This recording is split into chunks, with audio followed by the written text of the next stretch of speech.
Prólogo. La carta a García. ¿Ha oído usted hablar de la famosísima Carta a García? Es una de las páginas modernas más populares en el mundo. Antes de que la lea conviene que recuerde la historia de tan curioso mensaje. Fue escrita por un norteamericano, el día 22 de febrero de 1899, aniversario del nacimiento de George Washington. El único fin que se propuso su autor al redactar fue excitar a los inactivos y pesimistas a dedicarse con todo el entusiasmo posible a la acción, sin contentarse con hacer únicamente aquello que se les paga, o que es muy fácil hacer. La idea creadora de esta carta brotó de los labios de su hijo Bert, quien al final del almuerzo, mientras comentaba la guerra de la independencia de Cuba, exclamó: "El verdadero héroe de esta guerra fue el que llevó la carta a García". "Sí", comentó el jovencito. "Porque aquel hombre Roban fue quien en la hora oportuna, decisiva, culminante, llevó a García, el jefe de los patriotas, la carta que lo iba a llevar al triunfo. Sin esta carta quizás la independencia no se habrá logrado".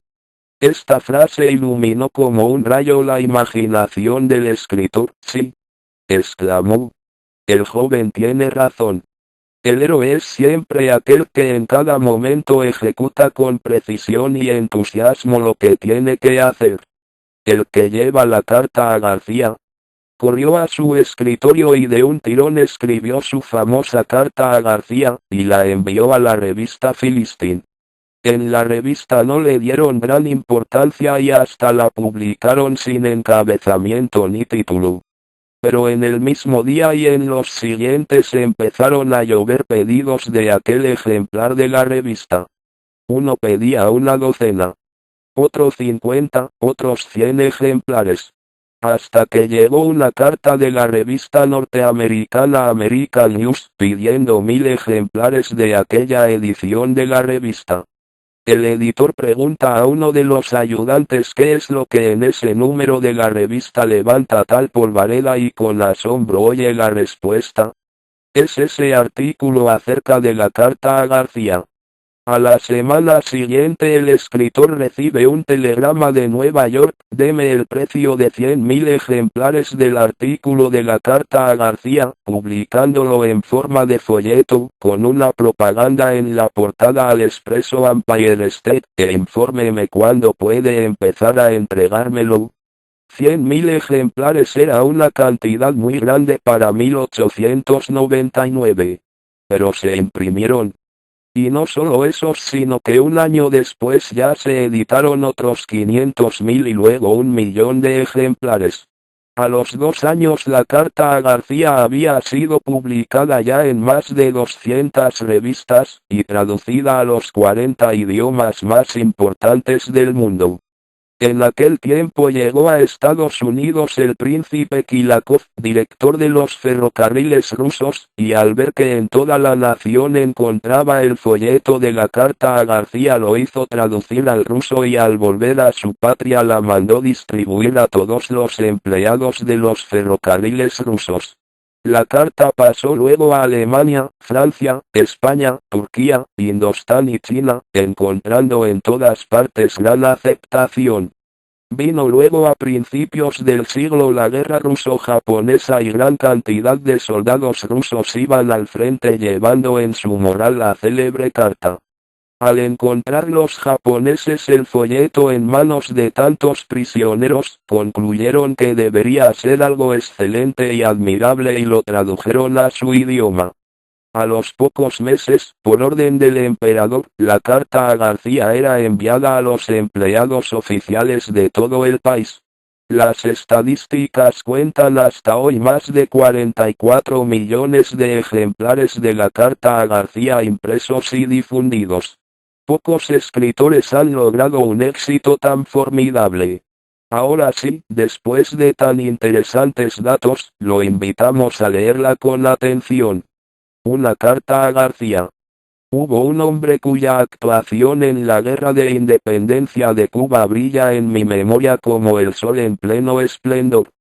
Sucedió que en aquella guerra, cuando los Estados Unidos decidieron intervenir en favor de los rebeldes cubanos, se vio muy clara la necesidad de un entendimiento inmediato entre el presidente norteamericano y el jefe de los patriotas, el general Calixto García.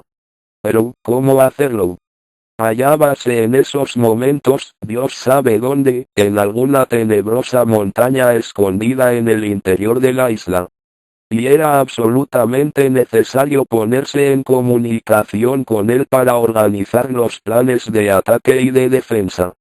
Pero, ¿cómo hacer llegar a sus manos un despacho? ¿Qué hacer? Alguien dijo al presidente: conozco a un hombre llamado Roban. Si alguna persona en el mundo es capaz de dar con García es él. Roban. Llaman a Roban. Le piden que vaya en busca de García, esté donde esté, y que a costa de cualquier sacrificio le haga llegar esa carta importantísima. Roban toma la carta. La guarda bien escondida en un bolsillo interior. A los 4 días desembarca en las costas de Cuba, que está en poder de los españoles.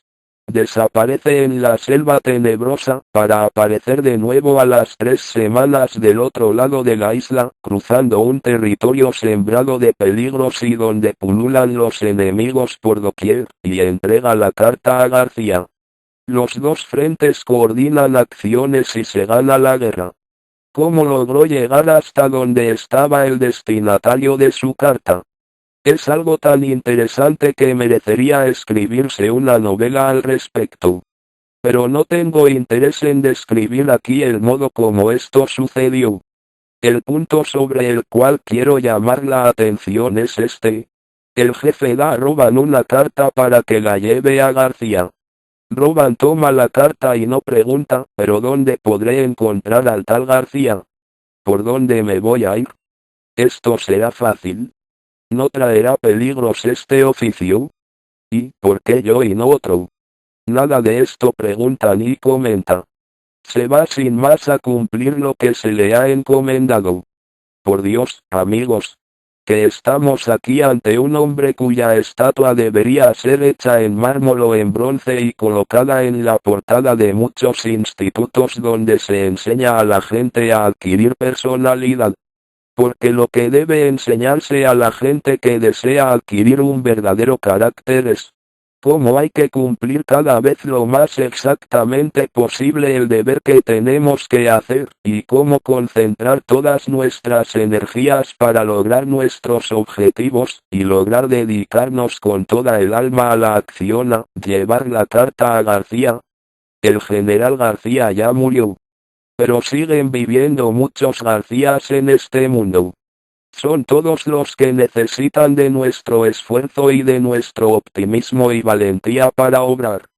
Qué desánimo y desaliento sienten los hombres de empresa que necesitan la colaboración de gente entusiasta, y se quedan estupefactos ante la pereza, la falta de espíritu de sacrificio y de iniciativa, de energía y de perseverancia de sus colaboradores, para llevar a término la ejecución de las tareas que cada uno debe cumplir. Por todas partes se ve aflorar la chabacanería, la desatención culpable, la despreocupación, la indiferencia. Estas parecen ser la regla general en el obrar de muchas personas. Muchos empleados cumplen tan descuidadamente sus deberes que si fueran soldados en una guerra ya los habrían fusilado por desertores. Y sin embargo no se puede obtener éxito en una empresa si no se logra que los subalternos y los que mandan se dediquen con ardor a cumplir cada uno sus propios deberes. De lo contrario se necesitaría un verdadero milagro de Dios, pero Dios cuando llega a ayudar, lo primero que exige es que cada uno esté haciendo con entusiasmo y esmero lo que tiene que hacer. Amable lector, ¿quiere poner a prueba o que estoy afirmando para saber si es cierta o no la afirmación de que si el progreso no nos llega es porque no se encuentran personas dispuestas a cumplir sus deberes con entusiasmo y hasta con sacrificios? Llame a uno de sus colaboradores y dígale, consulte en la enciclopedia y hágame el favor de sacarme un resumen de la biografía de Correggio. ¿Cree usted que su ayudante le dirá, sí señor, por supuesto, ahora mismo, y se irá enseguida a empezar el resumen y la biografía? ¿Cree usted que su ayudante le dirá, sí señor, por supuesto, ahora mismo, y se irá enseguida a empezar el resumen y la biografía? Pues probablemente no. Le echará a usted una mirada vaga y empezará a preguntarle quién era él, en qué enciclopedia busco eso. Pero es que ese oficio me corresponde hacerlo a mí. Guión. Yo creo que Carlos está más capacitado que yo para hacer ese trabajo. ¿Necesita de urgencia ese escrito, o lo podemos dejar para la semana entrante? ¿Quiere que le traiga el libro y saca usted mismo ese resumen? Hay muchas posibilidades de que después de haberle usted respondido a todas esas preguntas, su prodigioso ayudante se retirará y buscará a otro empleado para que se encargue de llevar aquella carta a García, y regresará luego a informarle que no existe por allí cerca ningún valiente que quiera encargarse de tal oficio. Casi le apuesto a que si le va a suceder. Puede ser que yo pierda mi apuesta, pero si las leyes de los promedios no fallan, probablemente no la voy a perder. Si usted no quiere complicarse la vida, no va a perder más tiempo explicándole al otro que Correggio se busca en la C y no en la K y otros detalles más, sino que se sonreirá y suavemente le dirá, dejemos eso. Y buscará usted personalmente lo que deseaba y hará por su cuenta el resumen de la biografía, y esta incapacidad para la acción independiente, para la iniciativa personal, este no hacer trabajar la propia inteligencia, esta flojedad de voluntad, esta desgana impresionante para resolver por sí mismo los obstáculos, es lo que retarda el bienestar colectivo de la sociedad y no deja a los individuos llegar al éxito. Si ni siquiera cuando se trata de conseguir provechos personales la gente está dispuesta a buscar las soluciones, ¿qué será cuando se trata de conseguir éxitos para su empresa o su nación? Qué lástima que a muchos lo único que les hace trabajar sea la mirada amenazadora y la voz tormentosa del capataz o del vigilante del grupo. Parecen haber olvidado la consigna bíblica, que el que trabaja en servicio de otros no haga su oficio solo porque lo están viendo y por lo que puedan opinar las personas humanas, sino con todo el corazón, porque quiere tener contento a Dios. Colosenses 3,22. Me decía el jefe de una gran oficina, ve a ese contador. Es un gran matemático. Pero si lo envío a cualquier agencia, por el camino se entra a una cantina y se emborracha. ¿Cómo podrá encomendarse a un individuo semejante la carta a García? En los últimos tiempos se oye hablar continuamente de los explotadores. Que fulano se hizo rico porque explotó a los demás. Puede ser, pero lo que no explican es que ese señor no tuvo miedo a levantarse a las 5 a trabajar hasta tarde de la noche. Que los fines de semana en vez de ir a la cantina, se fue a hacer planes de progreso o a perfeccionar sus conocimientos. Que mientras los otros charlaban, él trabajaba. Que mientras los demás dormían él echaba cabeza buscando soluciones. Por eso triunfaron porque supieron lanzarse a la acción sin miedo ni pereza.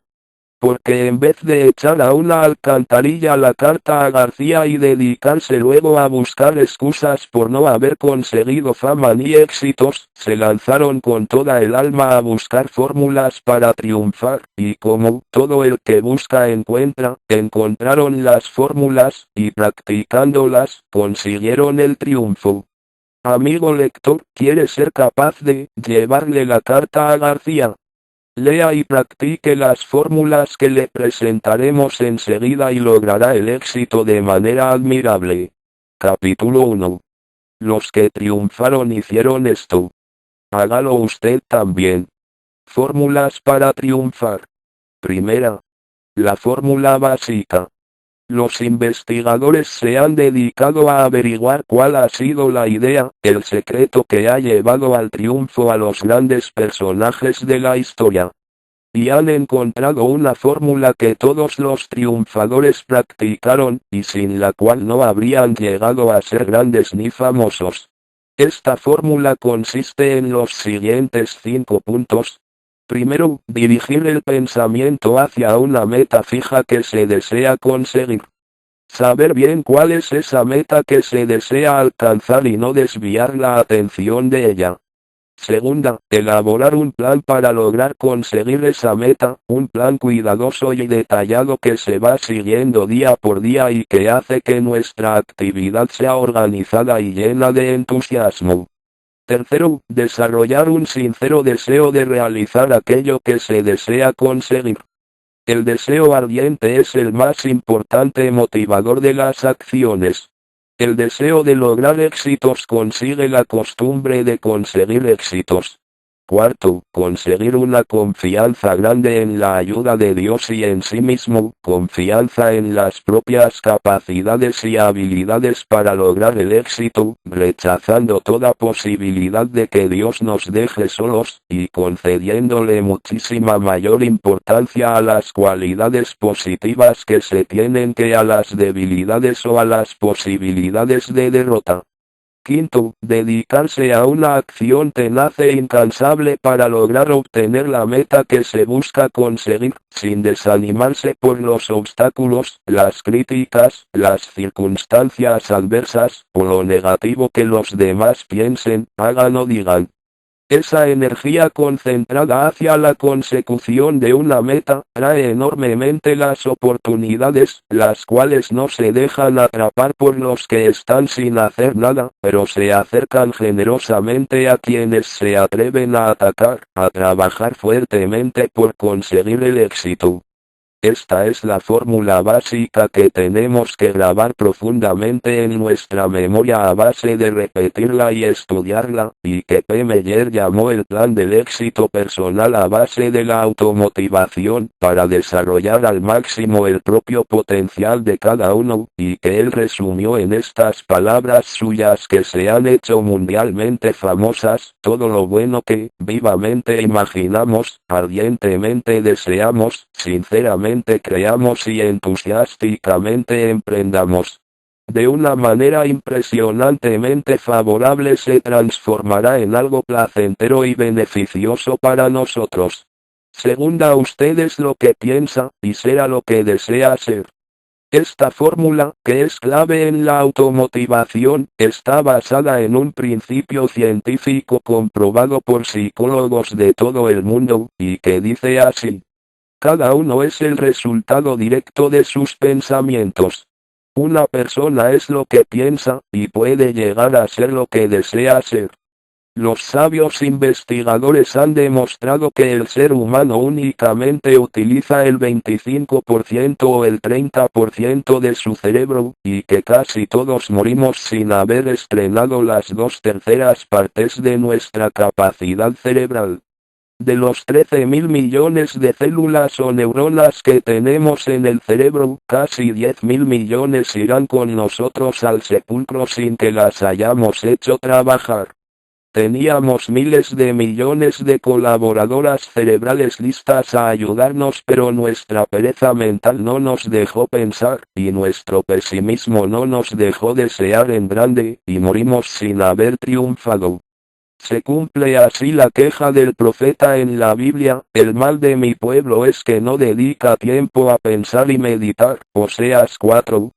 Recuerde pues, sus éxitos dependen en mucho de sus pensamientos. Y no tenga miedo a dedicarle tiempo a pensar en grande. Tercera, no hay que dar golpes en el pecho del vecino. ¿Acostumbra usted echar a los demás la culpa de lo malo que les sucede? Pues por ese método no va a llegar a ningún triunfo. Piense más bien: ¿qué velas llevo yo en este entierro? Un hombre se dispuso a entrar en esa sociedad maravillosa que se llama Alcohólicos Anónimos, que a tantas personas ha librado de vicios y tristezas. Le recibieron muy amablemente y le preguntaron, ¿a qué causa atribuye usted el haberse entregado al alcoholismo? Y el enfermo respondió, pues miren, es que tengo a una esposa que es una tatacoa, y a una suegra que es una energúmena y, no, le respondieron los otros. Por favor no le eche la culpa a los demás, aquí no vamos a dar golpes de pecho en el pecho del vecino sino en nuestro propio corazón. Lo importante es saber qué culpa tiene usted en este asunto, porque mientras usted no reconozca su propia culpabilidad no es posible empezar su curación. Y pocos meses después aquel hombre estaba regenerado. Pero porque supo echarse a sí mismo la culpa de sus males, sin andar lanzando pedradas de culpabilidad a la casa de los vecinos. Hay otro caso muy frecuente. Llega la esposa a donde el psicólogo. Doctor, mi hogar está para destruirse, y ¿a qué causas atribuye usted, señor, a esa destrucción de su hogar? Pues doctor, es que ese hombre es un desalmado, un grosero, un patán, un momentico. Le responde el psicólogo. Señora, aquí no hemos venido a regañar a su esposo. Si él estuviera presente le reprocharíamos, pero como está ausente es tiempo perdido criticarlo. Lo importante es saber qué culpabilidad tiene usted en este asunto, para poder darle soluciones que estén a su alcance. Y poco a poco la señora va reconociendo que ella ya no es cariñosa ni detallista con su marido, que le cantaletea por mucho tiempo una misma falta cometida, que quizás ya no se arregla ni se esfuerza por serle simpática, que no ha rezado por él, ni se detiene a recordar las cualidades que él tiene y los favores que le ha hecho. Y cuando esta mujer se convence de que casi en todos los casos la culpa no es de uno solo, sino de ambos y que si ella cambia y mejora, todo su hogar cambia y mejora. La tragedia de su hogar se va convirtiendo en paz y calma. Y más, si logra que su esposo consulte también al sacerdote o al psicólogo y empiece a echarse a sí mismo la culpa de las malas andanzas de su hogar sin recargarle la culpa exclusivamente al otro cónyuge. Así que, la fórmula 3 consiste en no andar echando a los demás la culpa de lo desagradable que nos sucede, sino más bien averiguar qué responsabilidad tenemos nosotros también en este asunto. Así se cumplirá en nosotros una promesa muy agradable de Jesús: si no condenáis a los demás no seréis condenados por Dios. San Mateo 7. Cuarta, considérese capaz y será capaz. La psicología ha descubierto que quien se considera capaz de realizar una acción y de obtener un ideal, siente en su interior una gran aptitud para lograrlo.